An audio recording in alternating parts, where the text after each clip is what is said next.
This is Northern Regional Jail, and it has a weird smell. I was thinking about that smell, what it smells like. It's a unique smell, and the closest thing I can come up to is musty clothes right before they get musty. It's all I could think of that smell was just so profoundly unique. When I was 18 years old, I spent 9 months here. And then I went here, New Martinsburg Penitentiary, to get classified. We'll get into that, but not right now. I want to talk about the regional.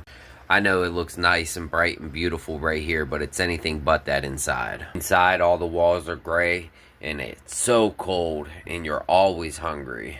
When I think of the regional, one of the memories that come back to mind is my very first cellmate.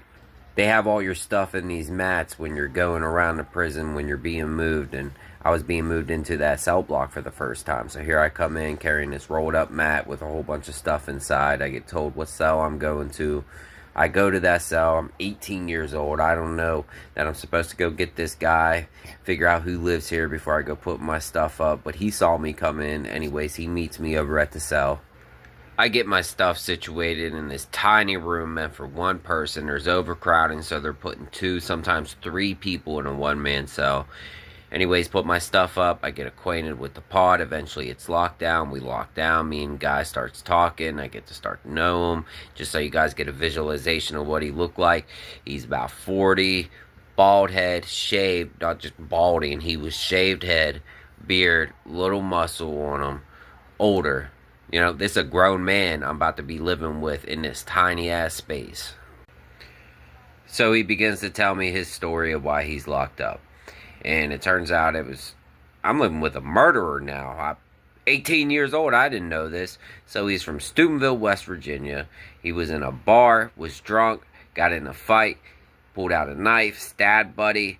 They ended up breaking it up. Buddy walked around the bar for an hour and then fell over dead. I'm living with a murderer now, y'all. I gotta live with this man in a room small like your bathroom. Man, for one person, we gotta share this. So, the story I got for you guys is Frank was in an argument at the poker table. It's about 2 days in. Only been there 2 days. He was in an argument with the poker table with this black guy. And they got into a fight. And these guys are rumbling. Anyways, Frank gets hit so hard he lands back on the table flat.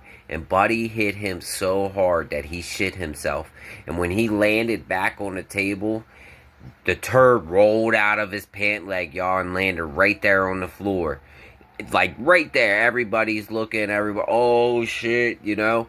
But what's even more crazy is what happened next. Because he got up, beat the shit out of Buddy. I mean,